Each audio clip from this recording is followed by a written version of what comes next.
Hello kids, my name is Hemant Kumar and I welcome you to Mars academy. I hope आप एकदम safe और healthy होंगे और कुछ नया सीखने के लिए एकदम तैयार।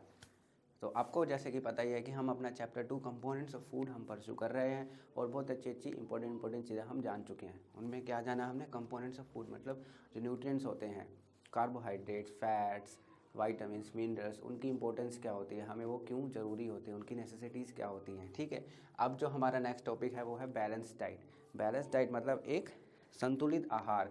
जैसे कि मैंने आपको ऑलरेडी बता रखा है कि carbohydrate, protein, fats, minerals, vitamins सबकी हमें थोड़ी थोड़ी अमाउंट में ज़रूरत होती है। उसी को अगर हम मिला के एक जनरल टर्म में उसको हम समराइज़ करना चाहें तो उसी को हम कहते हैं बैलेंस डाइट। क्लास 6 साइंस का आपका ये चैप्टर है, chapter 2 food components of food, page number 14। तो आपने बुक का पेज आप लोग ये खोल लें। बैलेंस्ड डाइट मतलब संतुलित आहार।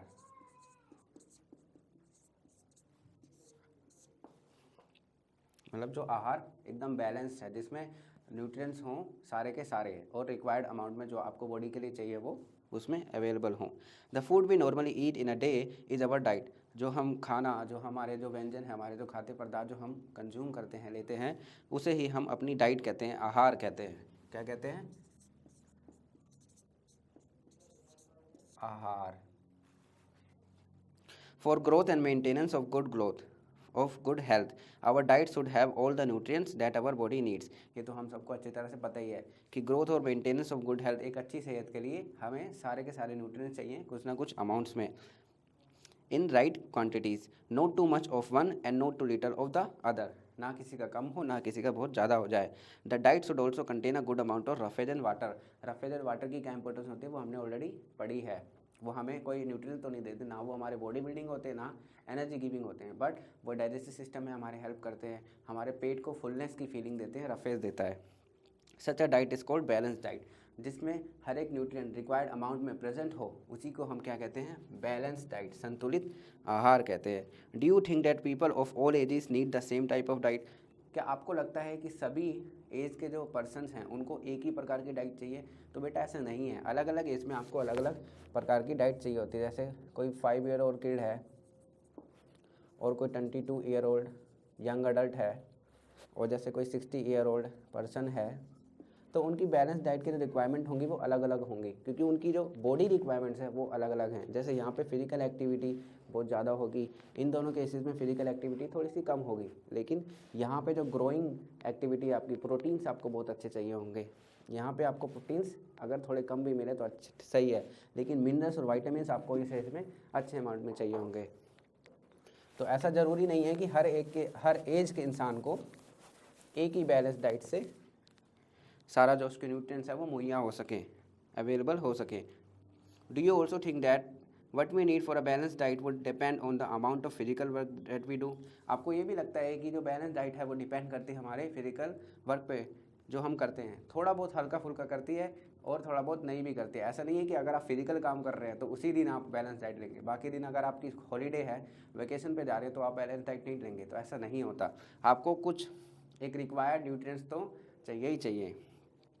Prepare a chart of whatever you eat over a period of week. तो आप एक चार्ट बनाएं, चार्ट खाने वाला चार्ट नहीं, एक चार्ट जिसमें आप लिखेंगे कि आपने पूरे हफ्ते में कौन कौन से व्यंजन, कौन कौन सी डिशेस, कौन कौन सी डाइट्स आपने ली हैं और कंज्यूम की हैं।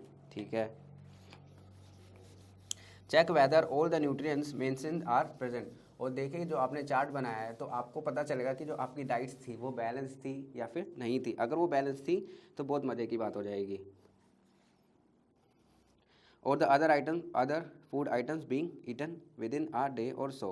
Pulses, groundnuts, soybean, sprouted seed मैंने आपको समझा रखा क्या होता है। अंकुरित बीज जो होते हैं जिनको पानी दे दिया जाता है तो उसमें अंकुर निकल आते हैं, तो उसे हम स्प्राउटेड सीड कहते हैं। Moong and Bengal gram, fermented food मतलब जो भाप से पकाए हुए व्यंजन होते हैं, जैसे कि south Indian idli, a combination of floors, आटे से बनी हुई चीज़ों का कॉम्बिनेशन, मिक्सचर अप कर देते हैं। Missi roti, thepla made from cereals and pulses. Thepla जो गुजरात में बहुत फेमस है, वो एक ही प्रकार के आटे से नहीं बनता, उसमें दालें भी होती हैं। Banana, spinach, sattu, jaggery, available vegetables and other such food provides many nutrients, और ऐसे ही कुछ बहुत सारे फूड्स हैं जो हमें अच्छे अच्छे न्यूट्रिएंट्स देते हैं। इन सबको हमें रिक्वायर्ड अमाउंट में कंज्यूम करना ही चाहिए। Therefore one can eat a balance diet without expensive food material. तो इन नाम से जो पता चला, ये वो बहुत ही जनरल टर्म्स है, बहुत ही कॉमन फूड आइटम्स हैं जो हर जगह अवेलेबल होते हैं और अक्सर हमारी जो डाइट है उसमें इन्वॉल्व भी होते हैं। क्यों? क्योंकि हमारे पेरेंट्स को, हमारी फैमिली को पता है कि ये इंग्रेडिएंट्स हमारे फूड जो डिशेस है, जो डाइट है उसमें हमें डालनी ही है। तो ये बहुत ज़्यादा एक्सपेंसिव भी नहीं है और लेकिन बहुत ज़्यादा इंपॉर्टेंट है। Eating the right kind of food is not enough. सही तरह का खाना खाना ही इनफ नहीं है, काफ़ी नहीं है। क्यों भाई? It should also be cooked properly. वो अच्छी तरह से कुकड भी होना चाहिए। क्यों? पका भी होना चाहिए। So that its nutrients are not lost, ताकि उसके जो न्यूट्रिएंट्स हैं वो खो ना जाएं। कहाँ खो जाएंगे वो? Are you aware that some nutrients get lost in the process of cooking and preparations? क्या आप इस बात से पहले से परिचित थे कि कुकिंग से और वॉशिंग से जो हम प्रोसीजर होता है किसी डिश को बनाने का, उससे कुछ न्यूट्रिएंट्स हमारे लॉस्ट हो जाते हैं। कहाँ पे लॉस्ट हो जाते हैं हम वो देखते हैं। If the vegetables and fruits are washed after cutting और पीलिंग देम, इट में result in the loss of some vitamins. अगर सब्जियों को या फिर फलों को धो दिया जाए उनको काटने और छीलने के बाद, तो उनके कुछ न्यूट्रिएंट्स हैं वो खो सकते हैं, कुछ वाइटामिन्स हैं जो वो पानी में धुल के बह सकते हैं। The skins of many vegetables and fruits contain vitamins and minerals similarly. और जो स्किन्स हैं, जो उसकी जो पील ऑफ किया आपने, जो लेयर जो आपके पास आ गई है, उसमें भी बहुत सारे वेजिटेबल्स और फ्रूट्स की जो होती है उसमें वाइटामिन्स और मिनरल्स होते हैं। Similarly repeated washing of rice and pulses में remove some vitamins and minerals present in them. उसी प्रकार अगर आप दाल और चावल को बार बार धोएंगे तो उससे जो उनके वाइटामिन्स और मिनरल्स हैं, जो उसकी लेयर है, पतली सी जो लेयर है, वो वॉश्ड ऑफ हो जाएगी और वो ड्रेन में आपके चली जाएगी और वो आपकी बॉडी को लिए अवेलेबल नहीं रह जाएगी। We all know that cooking improves the taste of food and makes it easier to digest. हमें पता है कि कुकिंग का बेसिक पर्पस क्या होता है। कुकिंग का पर्पस बेटा होता है कि आपका जो फूड है उसको डाइजेस्टेबल बनाना है और थोड़ा सा टेस्टी भी बनाना है। At the same time cooking also results in the loss of certain nutrients. साथ ही साथ जो कुकिंग है आपको जो एक नुकसान करती है वो ये होता है कि आपके जो न्यूट्रिएंट्स है उसमें खो जाते हैं। तो इसका मतलब ये नहीं है कि आप जो कुकिंग करना बंद कर दें और अनकुक्ड रॉ फूड को आप कंज्यूम करना शुरू कर दें। देखो यहाँ पे लिखा है it should also be cooked properly. तो जो प्रॉपरली टर्म है, इससे आपको पता चलता है कि आप कुकिंग तो करें, उसकी वॉशिंग तो करें, लेकिन एक सही ढंग से, एक सही मेथड को यूज़ करते हुए आप उसको प्रिपेयर करें। देखो यहाँ पे एक एग्जांपल दिया है इसने, vitamin C gets easily destroyed by heat during cooking. जो विटामिन सी होता है, जो मैंने आपको बताया, जो सिट्रस फ्रूट्स, जो खट्टे फ्रूट्स होते हैं जैसे कि ऑरेंज, लेमन, गुआवा, इनसे जो आपको मिलता है विटामिन सी, वो बहुत ही आसानी से डिस्ट्रॉय हो जाता है। कैसे? जब आप उसको गर्म आंच पे पकाते हैं, ठीक है। तो जब भी आपको पता चले कि आपका कोई विटामिन सी जो आपको व्यंजन दे रहा है उसको आप पूरी तरह से ना पकाएं। Would it not be sensible to include some fruits and raw vegetables in our diet? तो ये अच्छा नहीं होगा कि कुछ सब्जियां और फल हम अपनी डाइट में शामिल कर लें। Bhojo thought that fats would be the best foods to eat. Bhojo, उसको लगता है कि जो फैट है, जो वसा है, उसी को खाना उसके लिए बहुत अच्छी बात हो जाएगी। क्यों? ऑल द टाइम, हमेशा के लिए। A katori a bowl of fat will give much more energy than a katori of carbohydrate rich food. हमने पीछे भी पढ़ा था, एक जगह मेंशन था कि जो फैट है वो आपको कम अमाउंट में उतनी ही एनर्जी दे सकता है जितना एक कार्बोहाइड्रेट देगा बड़ी अमाउंट में। तो वो जो सोचता है कि क्यों ना मैं फैट ही खा लूँ, कार्बोहाइड्रेट तो बहुत ज़्यादा खाना पड़ेगा मुझे, इजंट इट? तो ये सही बात नहीं है। So he ate nothing but food rich in fats. तो उसने कुछ नहीं खाया, और सिर्फ क्या खाया उसने, जो जो व्यंजन थे जो वसा में रिच थे। Fried foods like samosa and पूरी, स्नैक्स, मलाई, रबड़ी एंड पेड़ा उसने दबा के भर भर के खाया। Do you think he was right? आपको लगता है क्या वो सही था? नहीं, वो बिल्कुल भी सही नहीं था। No, of course not. It can be very harmful for us to eat too much of fat rich food. ये हमारे लिए बहुत ही नुकसानदायक हो सकता है कि अगर हम एक ही तरह का व्यंजन खाएं, और ख़ास करके जिसमें वसा ज़्यादा है। क्यों? We may end up suffering from a condition called obesity. हम एक कंडीशन से सफ़र कर सकते हैं अगर हम ऐसा करें। ओबेसिटी का मतलब होता है मोटापा। हम मोटे हो जाएंगे, हमें सिर्फ फैट मिलता रहेगा, तो हमारा जो फैट हमारी बॉडी थोड़ा सा कंज्यूम करेगी और थोड़ा सा उसको स्टोर करके रख लेगी। तो वो स्टोर जो होगा वो बहुत ज़्यादा हो जाएगा, हम उसे यूज़ भी नहीं कर पाएंगे। तो उससे क्या रिजल्ट आएगा? आप मोटे हो जाएंगे, मोटापा। और मोटापा बिल्कुल भी अच्छा नहीं होता। क्यों नहीं अच्छा होता? क्योंकि मोटापा आपकी फिजिकल एफिशिएंसी को बहुत डिक्रीज़ कर देता है। Now deficiency diseases. Balance diet हमने कवर कर लिया, अच्छे से समझ लिया हमने बैलेंस डाइट को। Now comes the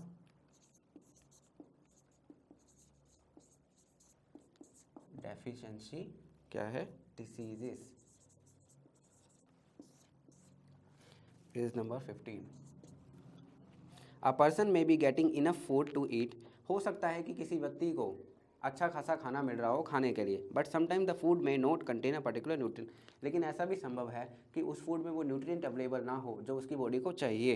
if this continuous over a long period of time, अगर ऐसा होता है बहुत लंबे समय तक, द पर्सन में सफ़र फ्रॉम डेफिशिएंसी, तो जो व्यक्ति है तो ये संभावना है कि उसको डेफिशिएंसी हो जाएगी, मतलब कमी हो जाएगी। डेफिशिएंसी का मतलब क्या होता है, कमी और अभाव, लैक, जैसे बोलते हैं लैक, मतलब किसी चीज़ की कमी हो जाना। Lacking of what, lacking of nutrients hair.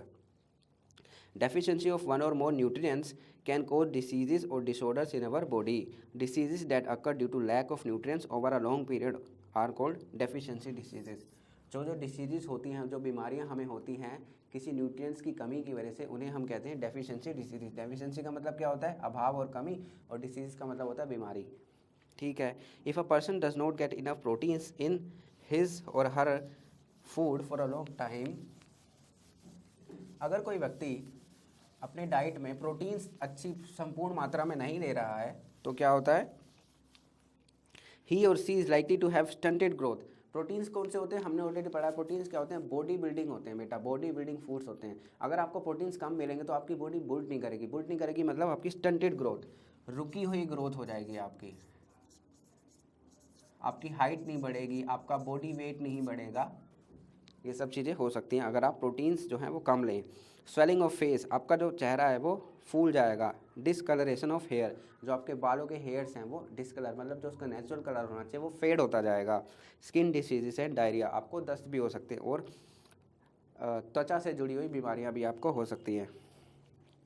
If the diet is deficient in both carbohydrates and proteins for a long period of time, अगर कोई डाइट डेफिशिएंट है, दोनों में कमी है, लैक करती है, दोनों में, किन में, कार्बोहाइड्रेट्स और प्रोटीन। कार्बोहाइड्रेट कौन होते हैं, एनर्जी गिविंग फूड्स, प्रोटीन्स कौन होते हैं, बॉडी बिल्डिंग फूड्स। तो ना आपको एनर्जी मिलेगी ना आपकी बॉडी बिल्ड होगी, क्या होगा, द ग्रोथ में स्टॉप कम्प्लीटली, जो आपकी जो ग्रोथ है वो एकदम ही रुक जाएगी। Such a person become very lean and thin, एकदम पतला सुकड़ा सा कोई इंसान हो जाएगा। And so weak that he or she may not even be able to move, और इतना कमज़ोर हो जाएगा वो इंसान कि वो चल भी ना पाए।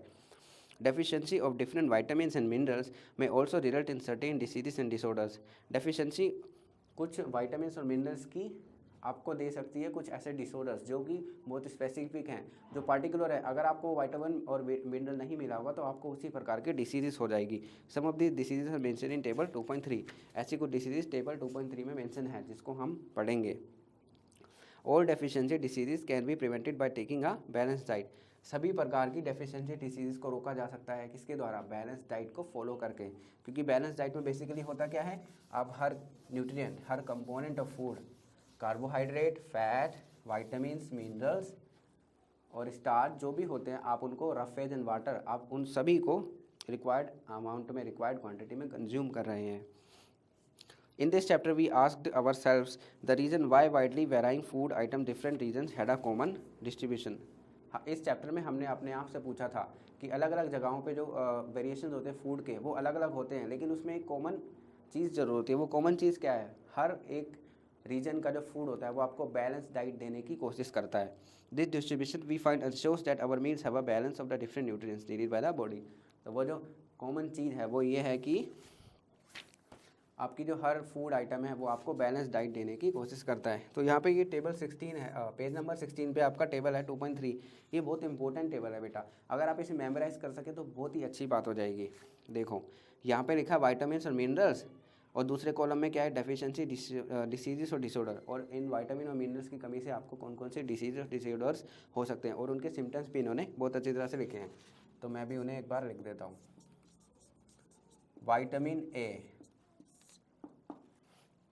विटामिन ए की अगर आपको डेफिशिएंसी हो गई, कमी हो गई, लैकिंग हो गई, तो आपके जो विज़न है, मतलब आपकी जो देखने की शक्ति है वो कॉम्प्रोमाइज़ हो जाएगी, वो कमज़ोर हो जाएगी। इसके सिम्टम्स क्या है? Poor vision, loss of vision in darkness, sometimes complete loss of vision, हो सकता है कि आपका जो देखने की शक्ति है वो पूर्णतः चली ही जाए।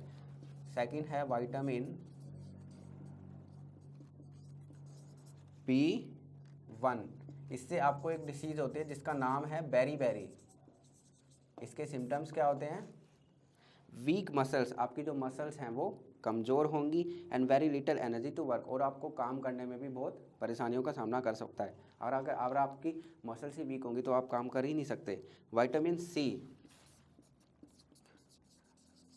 जो कि अभी जस्ट हमने पढ़ा है कि वेजिटेबल्स को अगर हम ज़्यादा तापमान, ज़्यादा हीट पे पकाते हैं तो वो बहुत जल्दी रोस्ट हो जाता है। तो विटामिन C की जिससे जो आपको डिसीज़ होती है उसका नाम क्या है? स्कर्वी। इससे क्या होता है? आपके जो bleeding gums, wound take longer time to heal, जो आपके दांत हैं वो आपको रेडिश जो गम्स जो आपके रेडिश दिखने लगते हैं ना, वो स्कर्वी से ही होते हैं। और हो सकता है कि आपकी जो इंजरी है, जो आपको चोट लग जाती है, उसे हील होने, उसे भरने में बहुत टाइम लगे। Vitamin D, rickets, vitamin D से आपको, अगर आपको विटामिन D रिक्वायर्ड अमाउंट में ना मिले तो आपको क्या हो सकता है? रिकेट्स। इन डिसीज़ को आप 2-4 डिसीज़ को याद कर रहे हैं। Vitamin A vision loss, vitamin B beriberi, vitamin C scurvy, vitamin D rickets. Bones become soft and bend, जब विटामिन D की कमी होती है तो आपकी जो हड्डियाँ होती हैं वो सॉफ्ट होने लगती हैं, मुलायम होने लगती हैं और मुड़ने भी लगती हैं। Calcium, bone and tooth decay, अगर आप कैल्शियम कमज़ोर होगा तो ये तो आपको पता ही होगा, कॉमन सी बात है, अक्सर हम सुनते भी हैं कि दूध पियो नहीं तो आपकी हड्डियाँ कमज़ोर हो जाएंगी। तो कैल्शियम से आपकी weak bones and tooth decay, और आपके दांत जो होते हैं वो गलने लगते हैं। आयोडीन, गोएटर, आयोडीन का सबसे इम्पोर्टेंट सोर्स क्या होता है? Salt, common salt. इससे आपको क्या होता है? गोइटर। गोइटर एक डिसीज़ है जो आपकी यहाँ पे इस पोर्शन में होती है, जब आपके जो ग्लैंड्स होते हैं यहाँ पे वो स्वेल कर जाते हैं। Glands in the neck appear Solan, जो फूले फूले दिखाई देते हैं। मेंटल डिसेबिलिटी इन चिल्ड्रन, हो सकता है इससे जो बच्चों की जो मेंटल एबिलिटी है उसको भी अफेक्ट करे। आयरन, बेटा आयरन एक बहुत ही इंपॉर्टेंट कंपोनेंट होता है किसका? हमारे ब्लड का।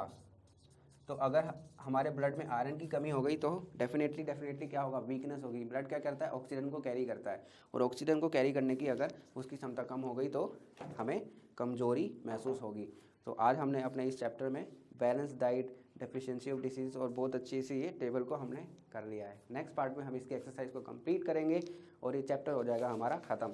जब एक्सरसाइज में कराऊंगा तो आपके क्वेश्चंस के आंसर्स मैं बोर्ड पर लिख दूंगा, so that you can post the video and note those answers on your notebook for your examination point of view. So thank you very much. Thanks for watching.